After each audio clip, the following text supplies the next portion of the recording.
Oh my. So you can be down by more than a Bullseye and still come back and win. Okay, all right. Ooh. It's a solid 1. Yes. I was discussing with my family the difference between an axe and a hatchet the other day. What is the difference? A hatchet's just smaller, Oh. I think.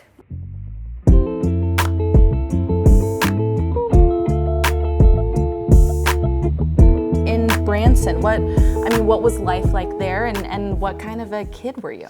Yeah, I was a pretty rambunctious kid. Some of the things that I crack up with my parents about now, I remember in 3rd grade, I came home and announced I would be playing soccer and that I'd signed my dad up to be the coach. So that was kind of a surprising thing for my dad.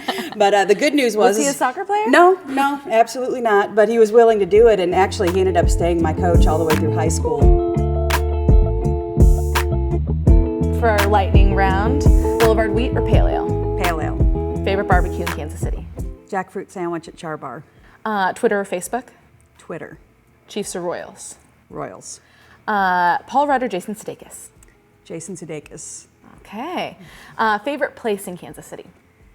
I love the ASB Bridge. Underneath it, down by the river. All right. Favorite city that's not Kansas City? Oh my gosh. Favorite city that's not Kansas City. In the United States, I would say probably Washington, D.C. All right. Favorite national park? National Park. I did Death Valley over New Year's Eve a year ago, and it was amazing. I don't know if I'd love it in the summer. Okay. LeBron or Steph Curry? Oh my gosh. Steph Curry. Coffee or tea? Coffee. Podcast. Favorite podcast? Favorite podcast is, we were just talking about one of them, but it's not my favorite. I think 99% Invisible. Okay. What would it take for you to move to St. Louis? There is nothing that could get me to move to St. Louis, Missouri. Right. Seinfeld, Friends, or Frasier? Oh my gosh, Seinfeld. All right. Wait, Wait, Don't Tell Me or This American Life? This American Life. Kyle Palmer or Lisa Rodriguez? Oh, this is awful. Lisa Rodriguez, clearly. Okay. Is Kyle here throwing axes with me? He is not. Super lame.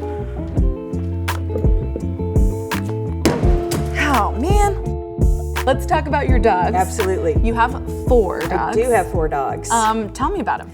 So we are very much into dog rescue, and over the years we've gotten into a space where when a dog becomes available that's in a kind of a certain breed area, we get a phone call. And so the 2 oldest dogs that we have at the house right now, we've got an Italian Greyhound named Ethel, and about a year and a half after Ethel came to live with us, we got a call and said, will you take Ethel's mom, Chicklet?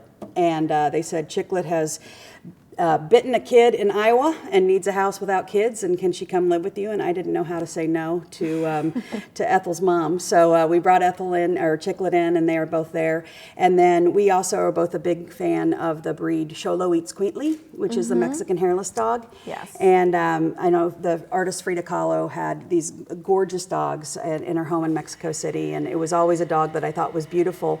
And we told the rescue group, if you ever run across one, we'd be interested. And sure enough, we got a call, and that's when Frida came to live with us.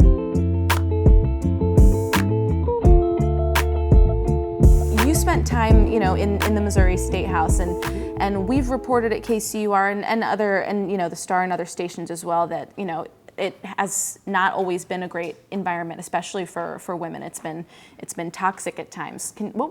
Was that an experience for you, or how did you experience that environment there? Yeah, I mean, it was an interesting thing. I was in the Missouri Senate from 2007 through 2015. And at the time, I think there were only 4 or 5 of us that were women in the Senate, and then most of the staff were men. And absolutely the things that you hear about are things that we were seeing. I was in a very unique space, to be brutally honest, because I'm a gay woman. And some of the things that I saw firsthand, unfortunately, people thought that because I was not a heterosexual woman that somehow it was okay to discriminate or harass people in front of me. And so what I was really excited about was being in a space where I could shut people down. Oh, and favorite Star Trek captain? Oh, wow. So the politically, I think, charged answer would, I don't want to lose this election based on this question, but Jean-Luc Picard. I mean, end of the day, I know that Captain Janeway is amazing, but I've just been with Picard for too long to give up on him. That's all I have for you. I appreciate it. Thank you. And now everyone will know that you're amazing at access, so everyone wants you back. Thank you so much. Thank you. I appreciate it.